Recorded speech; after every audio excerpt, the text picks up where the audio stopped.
All right, good morning. We are in 1 Chronicles chapters 22 through 29. Since Brother Matt won't give me any more classes, we're going to have to cover about 7 today, 7 chapters, but it's going to be a good overview. 1 Chronicles chapters 22 through 29.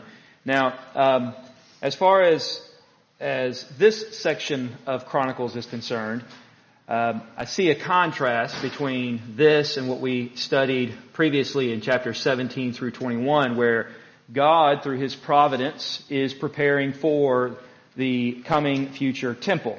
So if you'll recall, God gave rest to the enemies of Israel, and that was one of the necessary steps in starting the establishment of the temple. They had to have rest.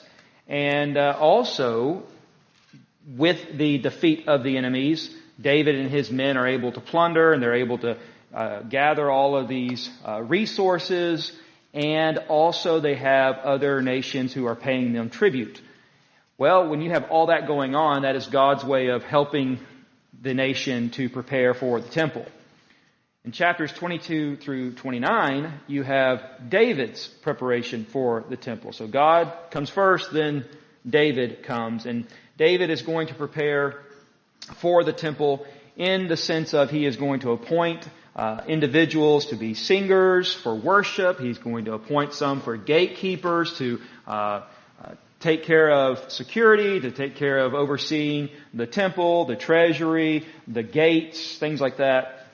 You're going to have military, you're going to have priests and their duties and their responsibilities. Now obviously, all of this is going to come from God. And we even learn that the blueprint or the template for the temple is from the hand of God. And yet the chronicler is setting up David as the one who is doing all this preparation for the temple. And what is interesting is in the book of Samuel, when we studied that, you have the author there who is putting forth Solomon as the one who is doing all of this. He's the one who's building the temple, and he's set all these things up. But when we get to Chronicles, David has been in the background this entire time doing all the prep work, where Solomon just has to come on the scene. He's given rest by God.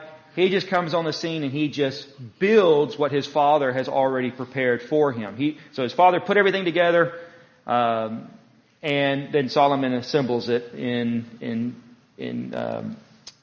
finishes what his father started.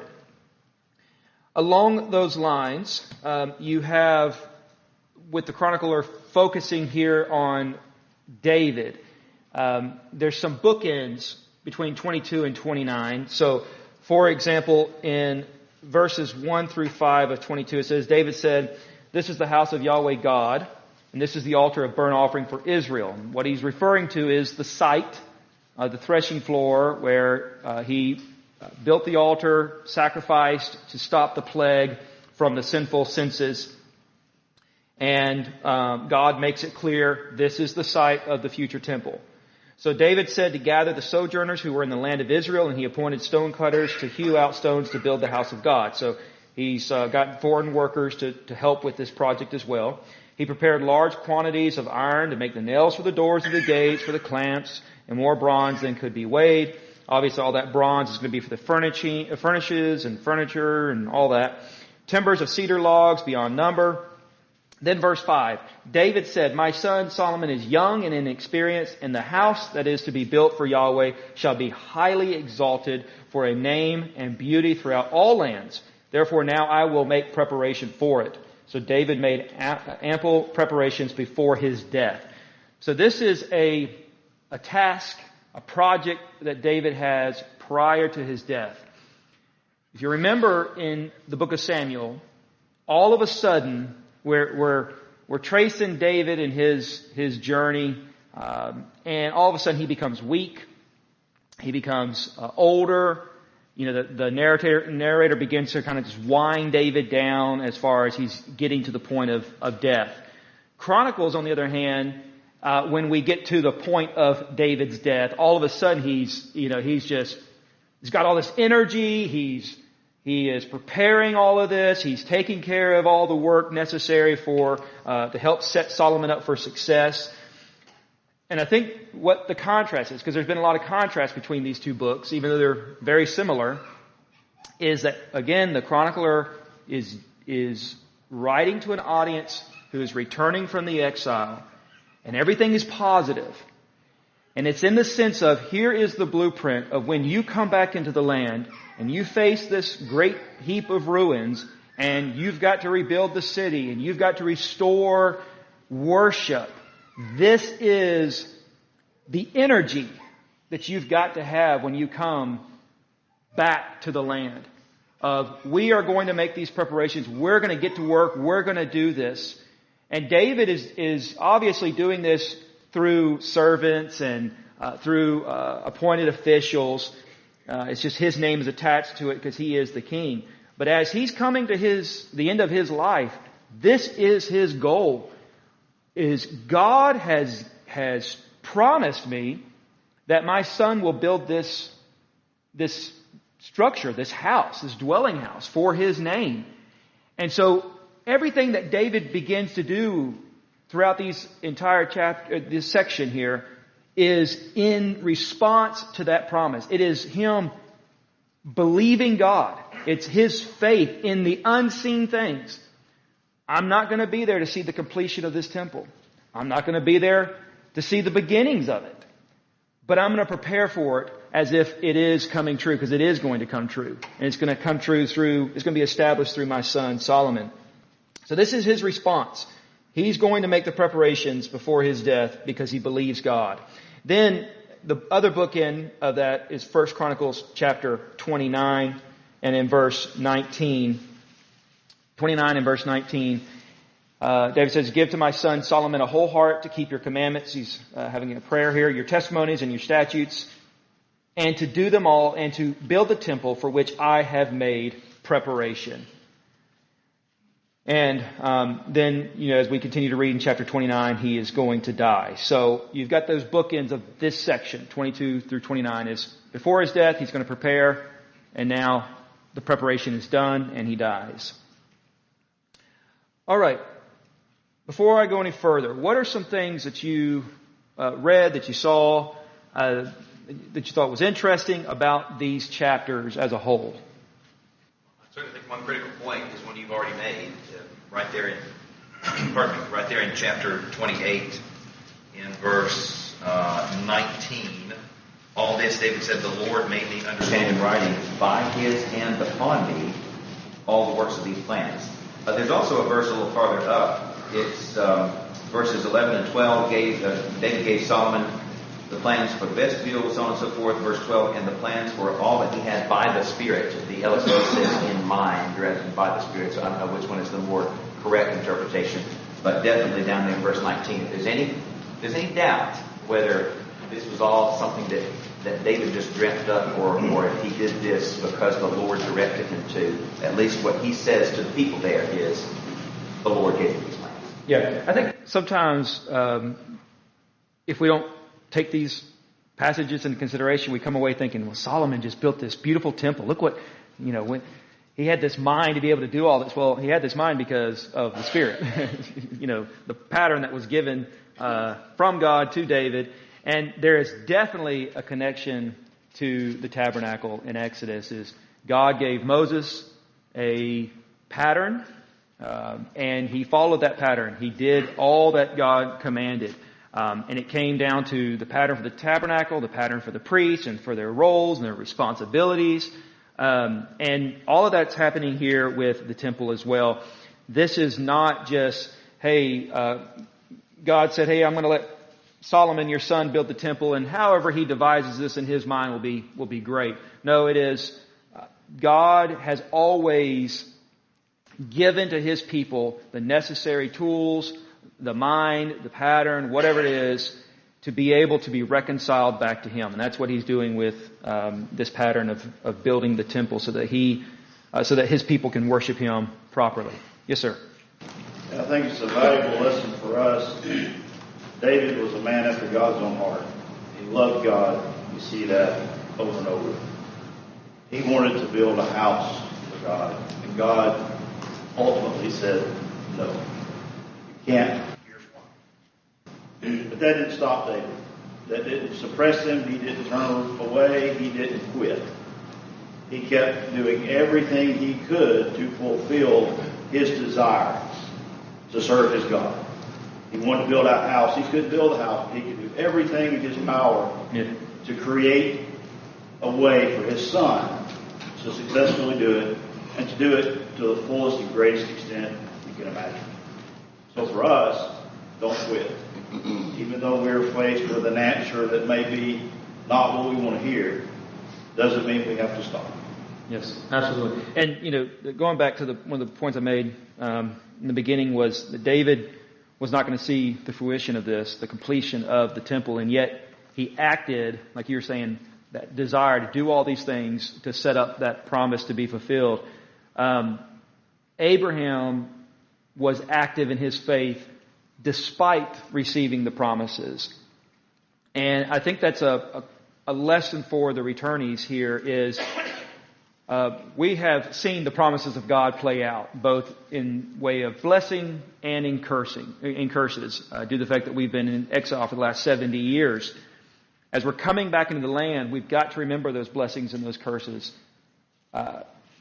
If we continue to trust God despite seeing all of this play out, if we continue to trust Him, we're going to be blessed. But if we give ourselves over to sin, then we're going to be faced with those curses all over again.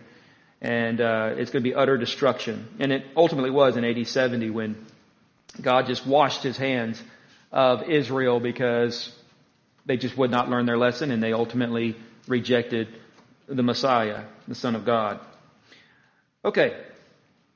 I think it's something here too that is a focus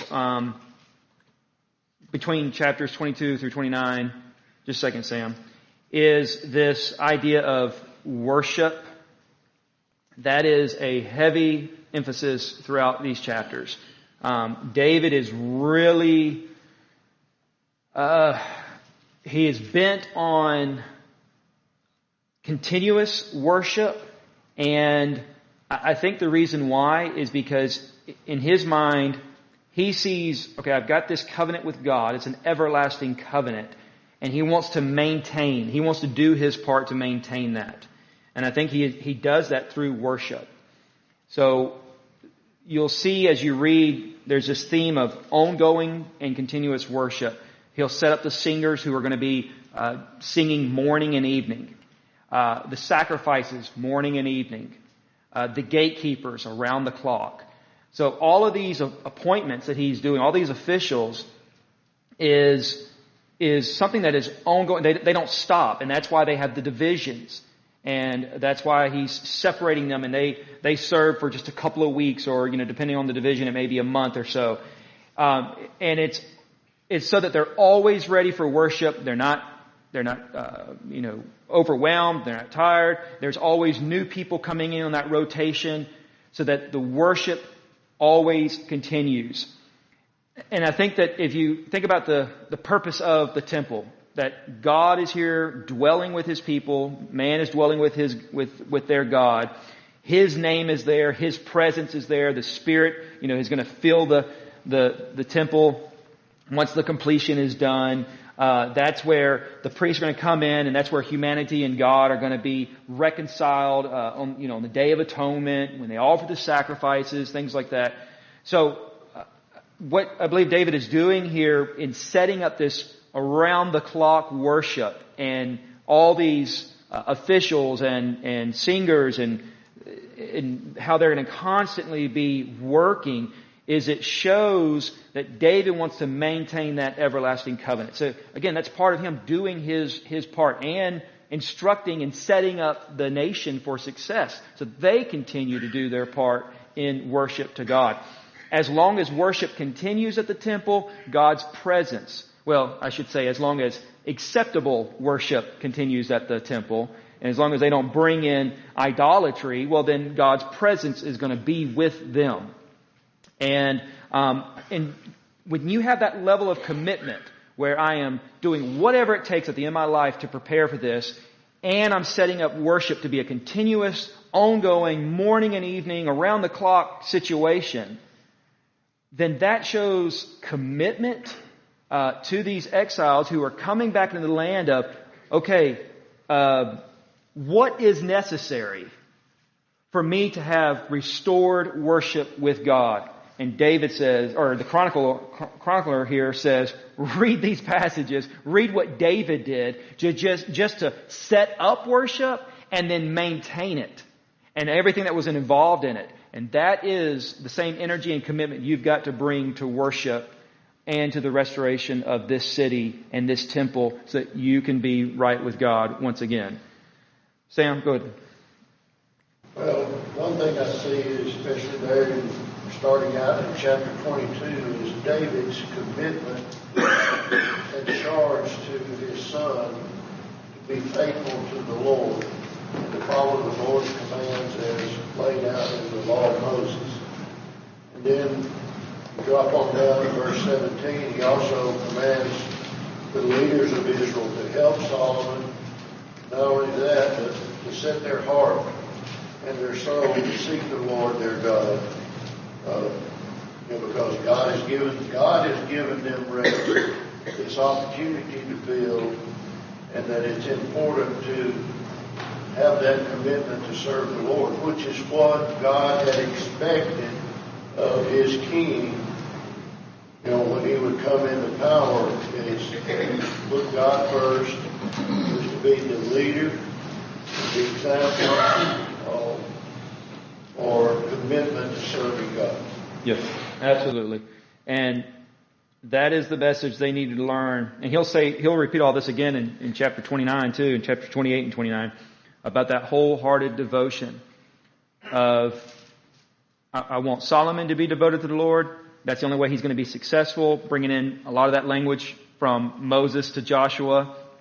And so you really see David become the new Moses in the way that he speaks to Solomon. A lot of their speeches are going to be very similar.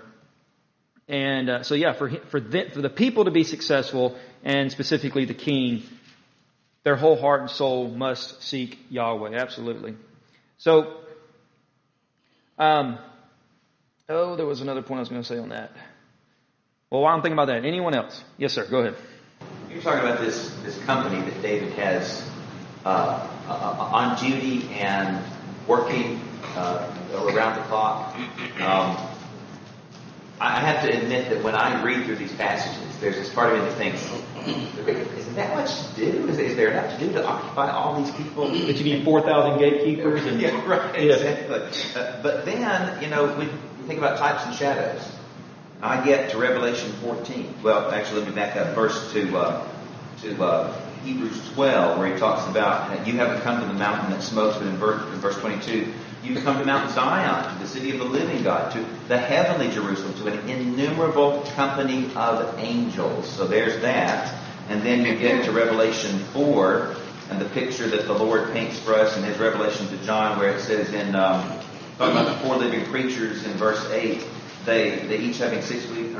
Yes. Yeah, you're right. So go eyes around within. They do not rest day or night. So this round the clock singing. They do not rest day or night, saying, "Holy, holy, the Lord God Almighty, who was and is to come." So I think, contrary to the idea that David was engaging in some sort of self-aggrandizement, no, I think David is giving us that progressive revelation, a hint, a little bit more about what's going on in that realm that we cannot see unless God reveals it to us. Yes, absolutely. And you've got the angels in heaven who are that uninterrupted worship. They're always worshiping. And I think that's the picture that David is trying to set up. And that's why the morning and evening definitely points to that. And it's interesting that when you get to Revelation, it's a new temple, a new Jerusalem. There's constant, continuous worship.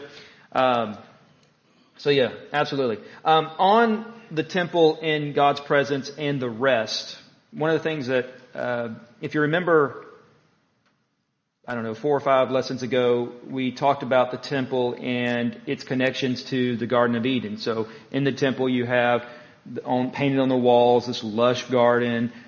You've got fruit. You've got the cherubim who are in the temple, who are guarding the holy rooms, and the idea of they cannot access that tree of life. In the garden, you've got the cherubim who are guarding it. And one of the things I didn't mention, I don't think I mentioned in that, but I want to mention here, is you have this idea of rest. We cannot complete the temple until we have rest.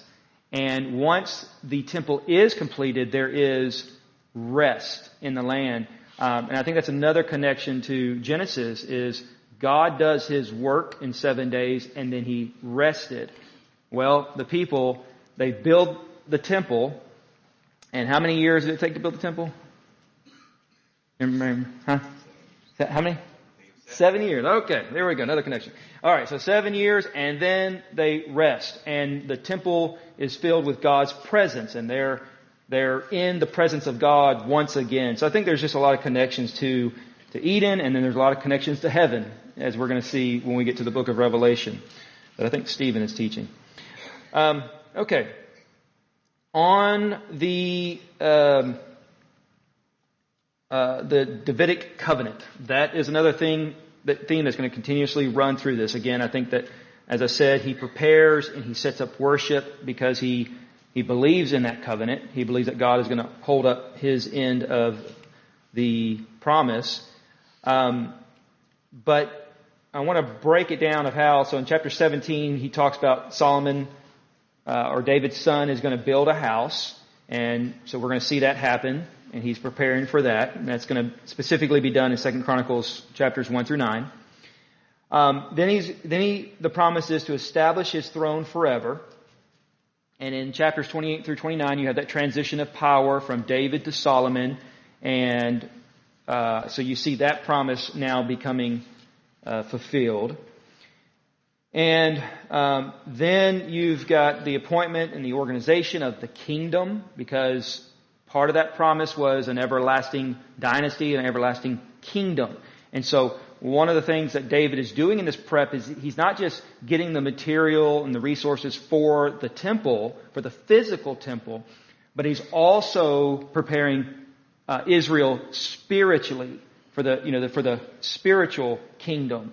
And he does that with all of these officials and singers and musicians and judges and all of that. The gatekeepers, everyone that is appointed. Yes, they have a role, but that role is to maintain spiritual Israel, that they're always acceptable to God, that they're always holy. So like in the example of the gatekeepers, they are not going to allow any unauthorized individuals to come in who would defile the temple. They're not going to allow those who are not allowed to offer the sacrifices to come in and do those things. And there's, several passages about the gatekeepers. Obviously, we don't have time in this, but if you've got any questions, just see me afterwards. But there's passages in previous books that we've studied and in future books with Ezra and Nehemiah and how they're going to restore the gatekeepers and how they're going to guard the temple entrances and the treasuries and things like that. All of that, though, was to maintain holiness. So I want you to think about this. Everything that David is doing now is he wants to maintain that holiness. And I think that's one of the reasons why David ultimately, and I don't want to take this too far because I don't believe that David was unclean, but there is a sense in which, because of his bloodshed, he could not build a holy place, a holy dwelling of God. We've got all the principles or commandments and such in the book of Exodus of, if you touch a dead body, if you are in the field with a dead body or blood or whatever it is, you become unclean.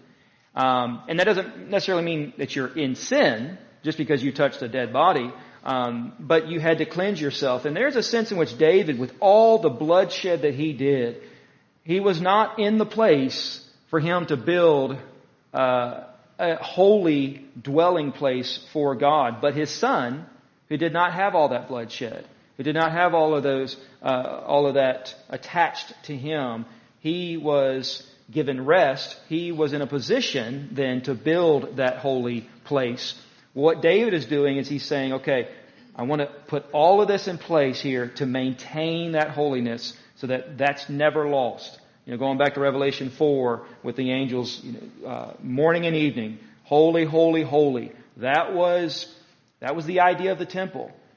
And that should help us appreciate then when we get to the prophets and they begin to defile the temple with their idolatry and their images and their immorality. And God doesn't want them to come into the temple. And He says, just shut the gates and close them off so that no one comes in here and worships, because they are defiling that holiness and they're going against the commandments of David and what David has set up to maintain that holiness. And along those lines of maintaining that holiness and setting all these things up, I also want you to appreciate, we often talk, when we're talking about the temple, we'll say things like, man, Solomon's temple was so beautiful and it was just so glorious. And that's all true. But notice the beauty and the glory just in the prep work. I think Brad was saying a second ago about, we don't sit there and think about all this that goes into it. Do we need this many people? And yes, this is the house of God we're talking about. And the fact that the chronicler outlines all this, and he gives us a census of the priest, which is interesting in contrast to chapter 21 when it's a simple census there, I think partly due to the whole military aspect of it, whereas with the census in the following chapters, it is about the priest and worship. It's a totally different type of census. And you have the genealogy of all of these individuals as well. And you just see the beauty of the prep work. That right there, just what David does in preparing the temple, should help us to appreciate just how marvelous of a house this was, and just how marvelous the spiritual household of God is as the church, us, but then also looking forward to heaven. All right, questions or comments or anything? Okay, so in breaking this down here in chapter 22, you do have the preparation that he begins. Chapters 23 through 26, you're going to have the priest's responsibility. He outlines that they're going to be offering sacrifices, so that's going to ensure the atonement and communion with God. You're going to have the general temple work.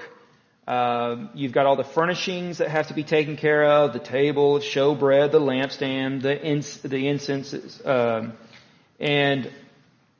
and all of this, everything that's set up, the officers, the judges, the gatekeepers, the musicians, all of that is said to bless God's name. So His name is going to dwell there, and they're doing all this so they can bless God's name. Then you also have the gatekeepers. Their role was to guard the temple entrances, the treasuries, and you had multiple treasuries. You had where you got all of the plunder from the nations paying tribute, but then also those who are paying tithes. So they're going to be watching that. The treasuries, they are there for resources for maintenance of the temple. So you had all the plunder that's going to go into building the temple, then all the tithing and such is going to help maintain the temple over the years. And then, as I said, also the gatekeeper is going to protect the temple from unauthorized persons coming in. Then you have the 24 divisions, which is a repeated thing within these chapters. Again, that is going to cause them to have this fair distribution amongst all the priests. And then also it's going to have a continuous, they're not going to be overwhelmed, they're going to continuously be being switched out. And that was for the military, that was for the service of the temple, and so on. Then you have the officers and judges, and that was for work not just within the temple, but also outside of the temple walls. So there were still things that had to go on outside the temple for the nation. And that's what the officers and the judges would do, is they would essentially uphold the covenant the Mosaic, law and the covenant. They would uphold that. They would ensure that the nation was being obedient to God. In fact, in chapter 26, it says that their work concerned all the affairs of God and of the king. So, the king is not, even though he's there as a judge and he is one who is going to rule with righteousness and he's going to oversee cases and civil matters, he could not do it alone. So that's why they had the officers and the judges for outside the temple. All of that David is setting up. Now that's for the kingdom. Because, again, we're not just building a temple here, we're building a kingdom, an everlasting kingdom. We're building a dynasty, a throne that's going to be everlasting. So there's so much more that goes into his prep work than just getting some materials and some people set up for this physical building. The Levites would assist in the priests in judging these complex cases, and you can read more about that from Deuteronomy and other places as well. And what's interesting is when you look forward to Nehemiah and Ezra, as they're coming back into the land, you see that they do all these things according to the commandments of David, or to the way that David established all of these things. And so they're going to appoint gatekeepers, they're going to appoint the priests, the officers, and the judges. So part of that restoration, and that's where these returnees are reading through this. And to us, we may approach the text with, well, how does this apply to me today? Well, we can make a case that it does apply to us, but specifically to the audience, the original audience, it definitely applies to them because of the fact that they had been out of the land. They haven't had gatekeepers. They haven't had priests offering sacrifices. They haven't had officials and judges and 24 divisions and all this. They've got to restore all of that. Why? For that acceptable worship to God. That's why it's necessary. So when we get to Nehemiah and Ezra, we're going to see them pointing back to this text. So go ahead and have that as a foundation in your mind. Chapters 25, they're going to have the singers who are going to prophesy with their instruments. That again is they're singing God's word, God's message to Israel. And they're giving thanksgiving to Yahweh. In chapter 27, you're going to have the military and administration is going to be set up. Again, this is going to be on a rotation as well. You're going to have the tribal leaders, and they're going to be overseeing the tribes, ensuring that there's unity amongst the tribes there. You're going to have the counselors. I think it's interesting, too, that in 2 Samuel, we learned about some counselors who betrayed David, but the narrator there attaches to their counsel, to their advice, that it was as if it was the Word of God. And so these men that David appointed, and that Solomon was going to appoint, and all the future kings were going to appoint, they were advisors to the king, to the kingdom. They spoke with wisdom. They spoke supposed to have to speak, with God's word and principles in mind as they're making these judgments and giving their political advice and such. Because it was as if it was the Word of God. I think too that it's interesting when you get to the book of Proverbs, Solomon a couple of times is going to talk about counselors and going to a multitude of counselors to receive successful advice. And I think it all points back to what his father David set up for the kingdom and for the throne. All right, so now you also have in chapter 27, the royal house is going to have stewards who are going to oversee. So they have overseers. They're going to oversee the cattle, all the animals, the donkeys and the sheep and so on. It's going to oversee the plants and the vineyards and all the produce and the products that come, the oil and the grapes and the wine and all that. All that has to be overseen. You have royal possessions and royal buildings, and so David is appointing these individuals to be supervisors over the land and over the kingdom. There's nothing left untouched. He's making sure that Solomon has a good foundation of how the kingdom is to run and how it is to operate under the reign of God. Then in chapter 28, You're going to have him give his speech, more speeches, things like that. He's going to give his task to his son, Solomon. Then you have chapter 29, again, prayer, speeches, things of that nature.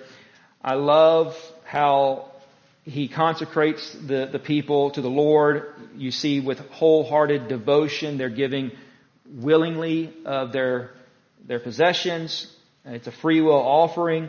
That should, in our mind, go back to the tabernacle, go back to the book of Exodus, where the people, you've got Moses who is building according to the pattern given to him by God on the mountain, but also the people are giving of their means. It's a free will offering. And so that is part of that commitment that the returnees are going to have of, this is what our forefathers did. It was a free will offering, wholehearted devotion to the Lord.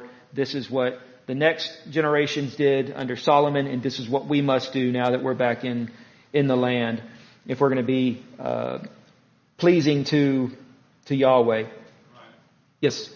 I think that what you're just talking about there, the contributions that people made, is just another aspect of what's already been mentioned in this class, and that is that people did whatever they could.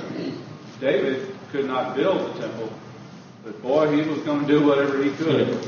Right. And he went with wholehearted devotion to gather up all these materials and prepare that, and to prepare the people, and to prepare Solomon himself for the building of the temple. And the people, David asked the people for contributions, and they willingly, I may not be able to be in on the building of the temple, but I'm going to do what I can here to take this contribution. So everybody just serves where they can, where they are, and does the best they can in that capacity. Yes, and I've heard those things within the church before of, I can't preach and I can't teach and, I can't be in the pulpit or, whatever. Well, there are things you can do within the church that you can serve and help. And so absolutely, that's a good application to us too. All right. As we come to the end here, we got about a minute. Are there any applications you think that we can make to ourselves today from chapters 22 through 29? Besides maybe the one that